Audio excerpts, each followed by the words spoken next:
এই এই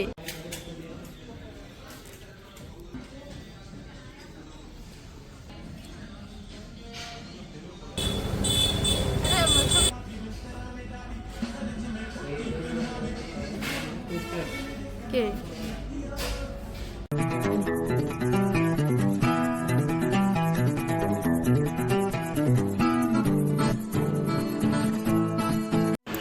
নমস্কার বন্ধুরা, আশা করি সবাই খুব ভালো আছো, সুস্থ আছো।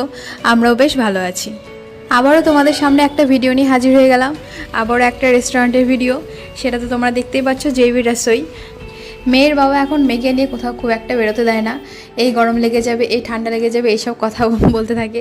তবুও সেদিন ওয়েদারটা একটু নরম ছিল, তো সেই জন্যই বললাম যে চলো একটু কাছে পিঠে কোথা থেকে ঘুরে আসি। তো প্ল্যান কোনো ছিল না, হঠাৎ করে বেরিয়ে পড়লাম। তো ভাবলাম যে কাছে পিঠে আর কোথায় যাবো, চলো একটু পার্কে যাই। তো পার্কে যেতেই চোখে পড়লো জেবি রসোই। তো ও বললো যে তাহলে রেস্টুরেন্টে যাবে। তো যখন বলেছে, অফার দিয়েছে, সেটা তো না করা যায় না। তো পার্কে গেছিলাম, পার্ক থেকে এসে রেস্টুরেন্টে আসলাম। তো মেয়েরও প্রথম রেস্টুরেন্টে আসা, মেয়েরও প্রথম বাবা মার সাথে একান্তই ঘুরতে যাওয়া। আর পার্কেও আমরা বিয়ের আগে বিয়ের পরে দুজন একসাথে কোনোদিনও যাইনি। এটাই ভেবেছিলাম যে বাচ্চা হবে, বাচ্চাকে নিয়েই পার্কে যাব। তো সেখানেও গিয়েছিলাম, তো সেটার ভিডিও তোমরা দেখতে পাবে। তো এই রেস্টুরেন্টটাও তো অনেক দিন আগে ওপেন হয়েছে, কিন্তু আসা হয়নি, যেহেতু বছরখানেক একটু খুব একটা বেরোতে পারিনি, সেজন্য এদিক ওদিক যাওয়া হয়নি।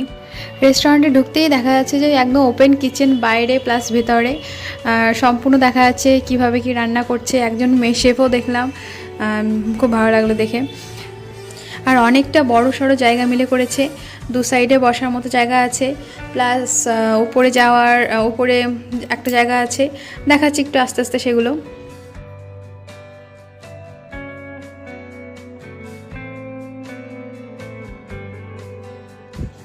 মেয়ে আমার 9 মাসেই বাবা আমার কোলে চড়ে চলে আসলো প্রথম রেস্টুরেন্টে। তো ও তো এতটাই শান্ত যে কোনো মতো চিৎকার চেঁচামেচি, কোনো রকম ঝামেলা নেই। কী সুন্দর বসে আছে কোলে, ওই রকমই থাকবে। ও যে প্রথম রেস্টুরেন্টে এসেছে, কিন্তু ওকে কিন্তু কিছুই খেতে পারবে না, তবুও মজাতে আছে।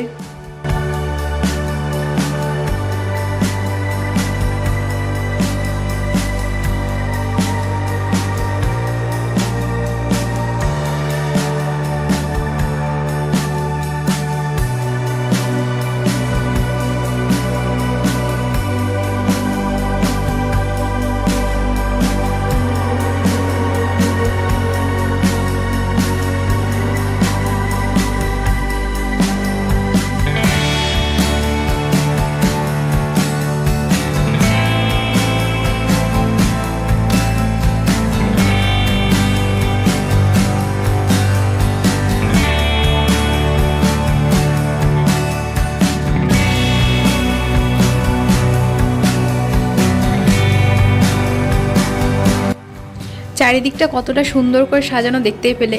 এবার তোমাদের দেখাচ্ছি মেনু কার্ড। মেনু কার্ড তো না, মেনু একটা বই মনে হচ্ছে, কারণ ভেজিটেরিয়ানেও যে এত রকম আইটেম থাকে আমার জানা ছিল না সত্যি। তো পাতা উল্টে উল্টে তোমাদের দেখাচ্ছি, তোমাদের যদি দেখার কোনটা কীরকম কী প্রাইস আছে, তো সেটা দেখার ইচ্ছা থাকে তো পজ করে ভিডিও দেখে নিতে পারো। সব কিছু এখানে দেওয়া আছে। কিন্তু আমার মনে হলো তুলনামূলকভাবে সব জায়গার থেকে এখানে সব কিছুর প্রাইসটা একটু বেশি। যেমন একটা লাচ্ছা পরোটা নিতে চাইছিলাম, তো লাচ্ছা পরোটা একটার দামই 115 টাকা। তার সাথে এক্সট্রা আবার গ্রেভি বা কোনো তরকারি যদি নিতে চাও, সেটার এক্সট্রা প্রাইস। তো সেই জন্য দামগুলো একটু বেশি মনে হলো। তো সেই হিসাবে আমরা নিয়েছিলাম ছোলে ভাটুরে। সেটা সম্পূর্ণ, এই যে দেখতে পাচ্ছ, সম্পূর্ণ মিলে এটার দাম পড়েছিল 265 টাকা। তো আমার মনে হয় এটা নেওয়া যায়, দুটো আছে, দুজনের জন্য যথেষ্ট, বা একজনের জন্য যথেষ্ট। দুজনের জন্য যদিও কম হবে। মেয়ের জন্য কিছু অর্ডার করিনি, তো সেজন্য মনের দুঃখে ও জুতা খাচ্ছে। কি করবো, ওর জন্য কোনো খাবার নেই।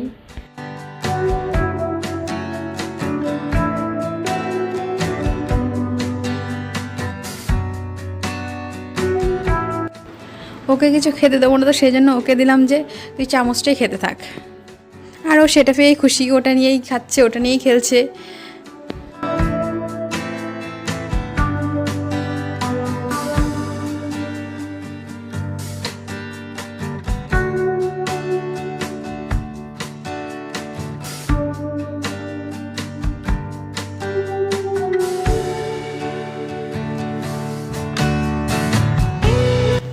তো এবার বরকে বললাম তুমি বলো খেয়ে কেমন টেস্টি। আগে তো ছিল দুজন মিলে একসাথে খেতাম, কিন্তু এখন অন্যরকম হয়ে গেছে, একজন বাচ্চাকে ধরতে হচ্ছে, আরেকজন খাচ্ছে। যেমন ও এতক্ষণ বাচ্চা নিয়েছিল, মেখে নিয়েছিল, তো আমি তখন খেলাম, এখন ও খাচ্ছে, আমি ওকে নিয়ে আছি। সত্যি বলতে খাবারটা অনেকটা টেস্টি ছিল। অনেকে পেঁয়াজ রসুনকে আমিষ ভাবে না, পিওর ভেজ যদিও বা রেস্টুরেন্টটা, তবুও পেঁয়াজ রসুন এটা ওরা ইউজ করে। কিন্তু যদি তুমি বলে দাও যে আমি পেঁয়াজ রসুন ছাড়া খাবো, তবে তোমাকে কিন্তু সেটাই দেবে। আগে থেকে হয়তো করা থাকে, যারা পেঁয়াজ রসুন এক্সট্রা মানে খেতে চায় তাদের জন্য হয়তো পরে আবার ওটা দিয়ে তড়কা লাগিয়ে দেয়। তো যদি কেউ ভাবো যে আমি নিরামিষ দিনে যাব, নিরামিষই খাবো, তো একদম পেঁয়াজ রসুন ছাড়া, তো তারাও যেতে পারো।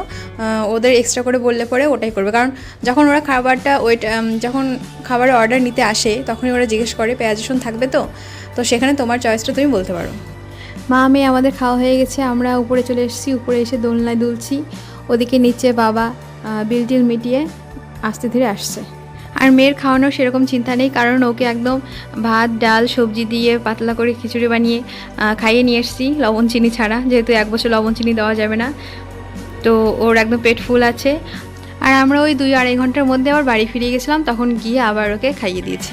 সিঁড়িতে আরেকটু উপরে আসলাম, কিন্তু এখানে দেখছি একদম অন্ধকার, লাইটিংগুলো একটাও জ্বালানো নেই, সেজন্য আবার ব্যাক করছি নিচে। এবার ওর বাবা চলে এসছে, তো ওর বাবা বলছে আবার তুমি গিয়ে দোলনায় বসো, আমি একটু ভিডিও করে দিই। আর উপর থেকে নিচটাও কিন্তু ভালোই লাগছে দেখতে। আর ওইদিকে আছে গোল্ডেন গ্লিম রিসর্ট, সেটা তো তোমরা দেখেছোই আগেই ভিডিওতে আমার। আর মেয়ের যে ছোট্ট করে অন্নপ্রাশন করেছিলাম সেটার ভিডিও নিশ্চয়ই তোমরা দেখেছো। যদি না দেখে থাকো তো ভিডিওর লিঙ্ক দেওয়া থাকবে ডেসক্রিপশনে, দেখে নিতে পারো। মায়াপুরের অন্নপ্রাশনের ভিডিওগুলো থাকবে। তাহলে বলো আজকের রেস্টুরেন্টটা তোমাদের কেমন লাগলো, কে কে গিয়েছো, আর কার কার যাওয়ার ইচ্ছা আছে।